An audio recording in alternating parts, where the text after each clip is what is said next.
A primeira boda entre dúas mulleres en 1901, a aprobación do matrimonio igualitario en España no 2005 ou a primeira persoa menor de idade que acadou o cambio rexistral de identidade en Galicia no 2015. Son algúns dos fitos pro colectivo LGBTIQ+, que penduran dende hoxe xunto coa palabra memoria do balcón da Casa da Luz. Este ano cunha mención específica á memoria, non? Porque entendemos que a conquista de dereitos decíamos que non é irreversible. Hai que seguir loitando polos dereitos acadados día a día, non? Este acto simbólico serviu para dar por inaugurada a programación do Orgullo en Pontevedra, coa que conmemorar o Día Internacional do Orgullo, que se celebra o 28 de xuño. Por fin a situación sanitaria permítenos que volvamos de novo a ter un Día de Orgullo tamén, que será o 2 de xullo no Parque dos Gafos, un día de festa tamén, non? Un día reivindicativo, pero tamén un día de festa, con moitísimas actividades, con cine,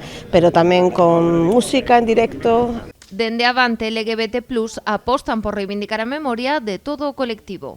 Un pouco de todas esas persoas que durante os anos do franquismo e a posteriori aínda tiveron un estigma e estiveron penadas polos propios gobernos e todo isto, non?